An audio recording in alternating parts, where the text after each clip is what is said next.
your local printing experts. It's the Prentice Allsup Heating and Air Coach's Corner, fueled by Donut Country and McDonald's on 1019, 100.5, 1450, WGNSSports.com and Big G TV. And this portion of the show brought to you by State Farm agents Andy Womack, Dana Womack, Celeste Middleton, Alex Williams, Ron Reeves, and Emerson Williams. Like a good neighbor, State Farm is there. John Dingus here for the middle portion of the program, and we have Shea Diehl with us, and head coach of the Rockvale Rockets. And we've been reminiscing back in the lobby there. A lot of Laverne roots for you and me, isn't it? Yes, sir. It's where I grew up. It's that area of town. We were talking about where we lived and all of that, but there was a lot of good baseball played back then, and I talk about it all the time at school with the coaches. I was fortunate enough to be around a lot of good men when I was growing up. There was a lot of really good coaches that came through there. Not necessarily that coached me, but were in the building with us and knew who we were and came to the ball games and kept eyes on us and basically taught us how to be men. So I was very fortunate to be around some good people growing up. Yeah, you name dropped a few people, yes, and gosh, you really have had some good experiences with some really good leaders. Yeah, like I said, Coach Wortman was there, John Strickland back in the day, Coach Willie was there, Alan McMillan. Yeah. So all those guys, Coach Carson, all those guys were there when I was there, and of course I played for Coach Revis, and then even Hester and Guthrie and all those guys were there too. So it was. I saw Will the other day, and it's so good to see him, Absolutely. and I'm glad he's back in Rutherford County. But you sit there and we talk about.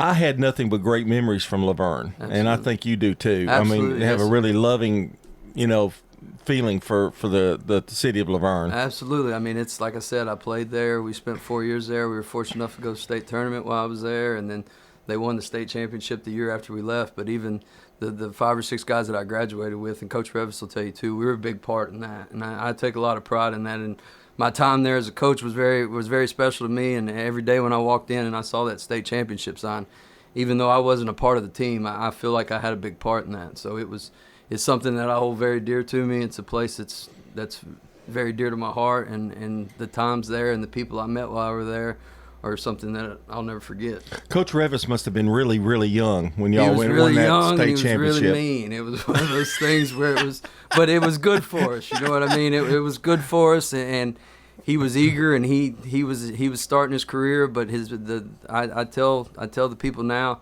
90% of the game that I know came from him. Yeah. I mean, it was learning just how to be a professional, learning how to handle pitching. I mean, because I was a sponge. I love the game of baseball. So when I was a kid, even when I was playing, I think that's what made me be successful. I wasn't always as big and strong as everybody, but just learning the game itself and the knowledge that he had, and even his father, when his father would help us some, we call him Old Man Revis, but Coach Revis, he taught me a lot about life too. I mean, I learned a lot of lessons, and like I said, we played a lot of baseball for him. And we were out there talking to Mac Hawks. They're legends in this county, absolutely. really. They're legends in the state. Yeah. I mean, I've been fortunate enough to be around Coach Hawks my whole life, as well, because we played against them. And then I actually used to umpire some out there at Barfield, and his son that's now in pro ball coaching was playing back then. So it was in between innings, I'd find myself at the fence just picking Coach Hawks' brain and getting to know him. So I've known Coach Hawks since I was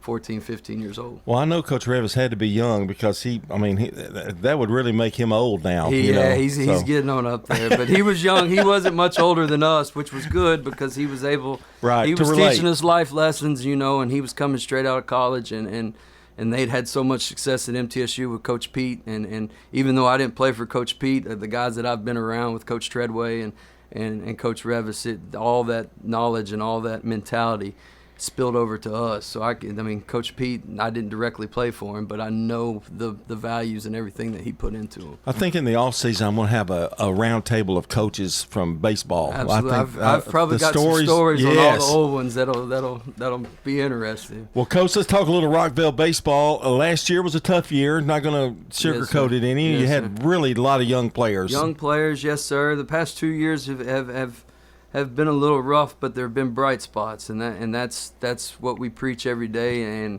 the little things win baseball games, and that's what we've been talking about all week. And any night, baseball's a sport like any other sport.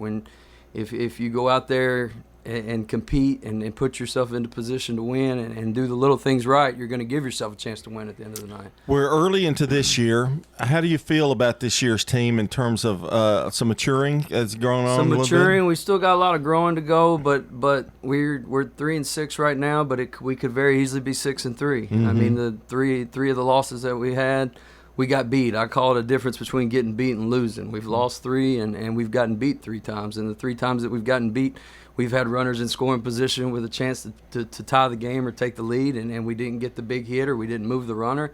And our pitching has been very, very good, but we just got to find a way to get that big hit and play clean. I call it play clean, throw strikes, and make the routines. You've got a chance to win, and we've done that. You know, I guess if you look at it, if you compare them to the couple of years here, that's growth because, I mean, I know you were giving up a lot of runs last year. Yes, sir. And now to be in every game is a drastic improvement, I would think. Absolutely, and we talked about this last night. It's good to be the hero, but sometimes being the hero is hitting a ground ball to second base with a runner on third with less than 2 outs. You know, sometimes that's the hero. Is that the hardest thing to teach them, too? That's the hardest thing to teach, just knowing the game itself and knowing that. And Coach Bartlett, who's with us, he talks about playing for the R rather than the name on the back of your jersey. And they're starting to buy into that, and it's a learning experience, like you said. I mean, you've got to learn the game, you've got to know the game, and you got to know the situation. And the games that we've won, we've done those things. The games that we didn't, we missed our opportunities. And when you look at it, like you said, we're in the ball games. It's just a matter of executing. It's a matter of execution. You know, you mentioned Bartlett.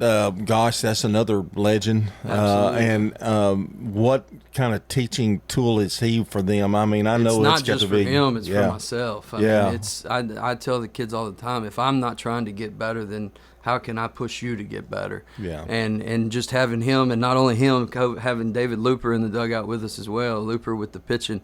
And the pitching goes back to David because he's the one that's sitting there calling the pitches. He's the one making sure they get their bullpens in. He's the one talking to them when they come off the field because I was just a hitter and a position player. So pitching wasn't really my thing. And Looper takes it to a whole nother level. And having him back this year has been leaps and bounds. We're already ahead of where we were last year because Bartlett and I are not pitchers. Yeah, so, I know you're glad David's back after what he went through last year. Absolutely, and he's a blessing. He's happy to be back. We're happy to have him, but then again with Bartlett, it's one of those things where I can look at him or I can even look at David and go, what would you do here? Mm-hmm. And they'll give me their honest answer instead of the answer a yes man would, you know. I want to talk about some of the players. I know. Let's start with pitching, and I'm running out of time. We reminisce too much, yes. But tell us a little bit about your pitching, which is as much improved. Absolutely. I have a senior, Logan Rhodes. He's probably our day one guy right now. He's a left-hander. This will be his 3rd year pitching for us. He throws all 3 for strikes and competes every time he goes out. He's matured a lot over the past year, and I'm very proud of him. Also have a junior named Jacob Fowler, left-hander, who's done very well for us. He's had 2 quality starts. Sam Jones, another guy who actually started the Riverdale game in the district tournament last year and won for us. He's back on the hill for us and threw a good game last night. We just came up short. Zach Smith is another junior who has potential, throws strikes, and when he gets the mentality to learn how to pitch instead of just throw, he's a very good pitcher. Braden Sullivan, a senior, he came out of the pen the other night and threw 6 innings and like 75 pitches, which is a pretty good number considering down there, and we beat a good Tullahoma team, and he was the guy that came in with the glue of that.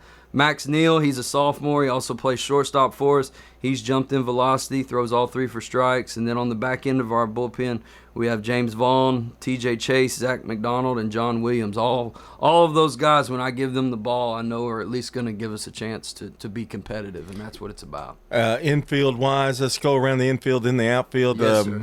You got to hit, too. You got to hit. Yeah. You got to swing it, and that's the name of the game. Behind the plate, we have Braden Sullivan and Santiago Alvarado, both seniors, who are anchoring down behind the plate. At first base, we have Jacob Fowler, John Williams, and James Vaughn. All 3 of those guys I feel comfortable with throwing out there any night of the week.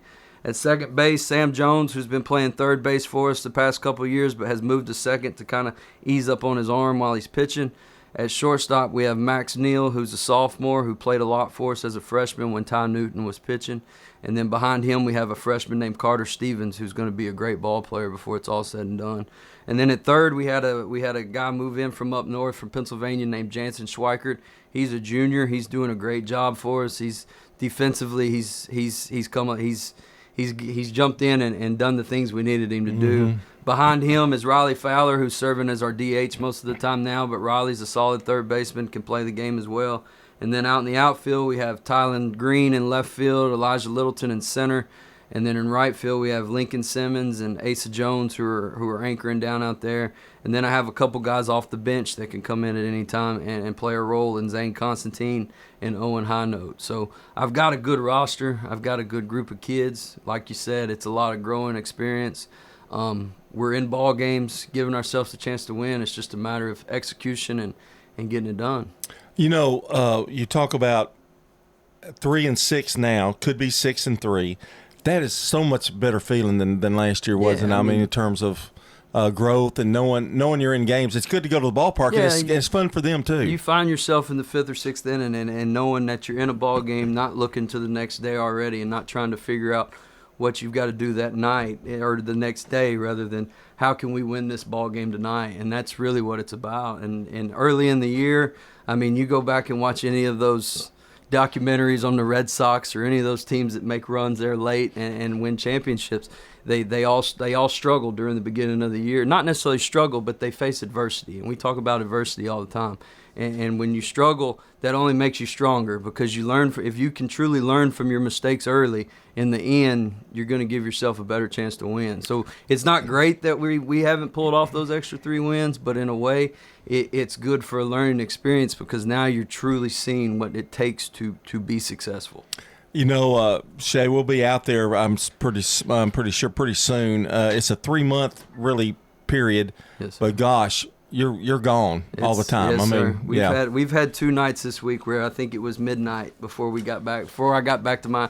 I guess it was Tuesday night. We played 10 innings in Tullahoma, and I was eating a ham and cheese sandwich at midnight, standing in my full uniform, eating a ham and cheese sandwich before I went to bed. So Oh, wow. It's late nights, but I told the boys when we left on Tuesday, I said, be on time in the morning, because if you're fortunate enough to play college ball, you're going to ride a bus till midnight, and you're going to get up and you're going to go to class at 8 o'clock. So absolutely. that's how it works. Coach, good to see you again, Yes, sir. and we'll be seeing you soon. And good luck the rest of the way. Absolutely. Thank you for having me. All right, that's Coach Shea Diehl, who has got the Rockvale Rockets in a much better position now, and I think they've got good things ahead.